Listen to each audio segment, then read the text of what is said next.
यक्षिणी हिंदू और बौद्ध पौराणिक कथाओं में एक रहस्यमयी और शक्तिशाली स्त्री रूपी दिव्य शक्ति मानी जाती है। उन्हें धन, ऐश्वर्य और सिद्धियों की अधिष्ठात्री देवी के रूप में भी देखा जाता है। यक्षिणियां मुख्य रूप से यक्षों की स्त्रियां होती हैं, जो कुबेर के खजाने की रक्षा करती हैं। लेकिन कुछ यक्षिणियों को तंत्र साधना और गूढ़ विद्या से भी सिद्ध माना गया है। उनकी कहानियां तांत्रिक ग्रंथों, पुराणों और लोक कथाओं में मिलती है। यक्षिणियों की उत्पत्ति के बारे में कई कथाएं हैं। कुछ ग्रंथों के अनुसार वे ब्रह्मा के श्राप से उत्पन्न हुई थी, जबकि अन्य मान्यताओं के अनुसार वे स्वर्ग की अप्सराओं की तरह दिव्य लोकों में रहने वाली शक्तिशाली स्त्रियां थी। एक कथा के अनुसार जब कुबेर धन के देवता बने और उन्हें स्वर्ग का खजाना सौंपा गया, तब ब्रह्मा ने यक्ष और यक्षिणियों को उनकी रक्षा के लिए नियुक्त किया। ये यक्षिणियां सुंदर और रहस्यमयी थी, जो खजाने की सुरक्षा के साथ साथ उन्हें पाने की इच्छा रखने वालों की परीक्षा भी लेती थी। यक्षिणियां सिर्फ धन की संरक्षक ही नहीं थी, बल्कि तांत्रिक और साधकों के लिए भी विशेष महत्व रखती थी। ऐसा माना जाता है कि यदि कोई व्यक्ति सही विधि से यक्षिणी की साधना करता है, तो वह उसे सिद्ध कर सकता है और उससे मनचाही इच्छाएं पूरी करवा सकता है। कई यक्षिणियां काम रूपिणी होती थी, यानी वे अपनी इच्छा अनुसार रूप बदल सकती थी।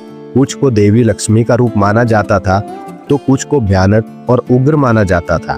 तंत्र शास्त्रों में 36 से अधिक प्रमुख यक्षिणियों का वर्णन मिलता है, जिनमें से कुछ प्रसिद्ध यक्षिणियां हैं कामिनी यक्षिणी, प्रेम और आकर्षण प्रदान करने वाली; मंत्रिणी यक्षिणी, बुद्धि और निर्णय शक्ति बढ़ाने वाली; विद्याधारी यक्षिणी, ज्ञान और शिक्षा देने वाली; भैरवी यक्षिणी, शत्रुनाशिनी और रक्षक; चंचला यक्षिणी, धन वैभव बढ़ाने वाली; मुक्ता हस्त यक्षिणी, इच्छित वस्तुएं प्रदान करने वाली। यक्षिणी से जुड़ी एक प्रसिद्ध कथा राजा विक्रमादित्य और यक्षिणी की कहानी है। एक कथा के अनुसार वे एक बार जंगल में शिकार के लिए गए थे, जहां उन्होंने एक सुंदर स्त्री को रोते हुए देखा।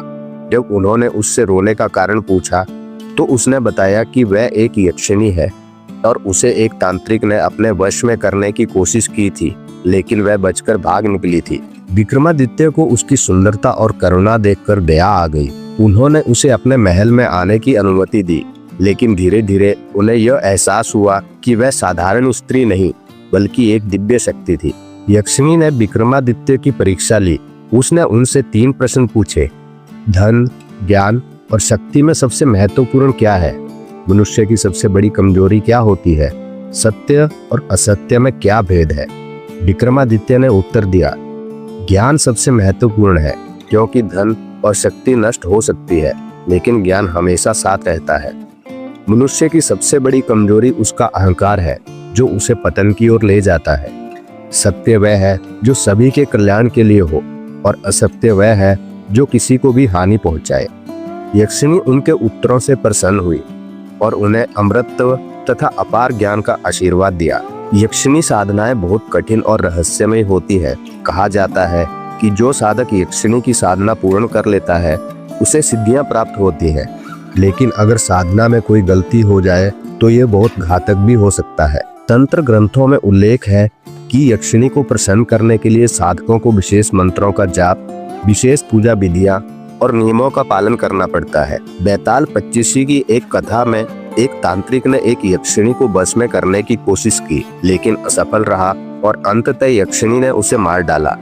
दक्षिण भारत की एक लोक कथा के अनुसार एक किसान ने अनजाने में एक यक्षिणी की पूजा की थी, जिससे उसे अपार धन की प्राप्ति हुई, लेकिन उसने लालच किया और यक्षिणी को धोखा देने की कोशिश की, जिससे वह सब कुछ खो बैठा। यक्षिणियां केवल धन और ऐश्वर्य की प्रतीक नहीं है, बल्कि वे आध्यात्मिक और तांत्रिक रहस्यों की रक्षक भी मानी जाती है।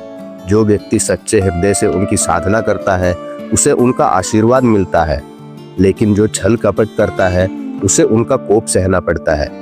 यक्षिणियों की कहानियां हमें सिखाती है कि शक्ति और सिद्धियां केवल उन्हीं को मिलती हैं जो योग्य और ईमानदार होते हैं।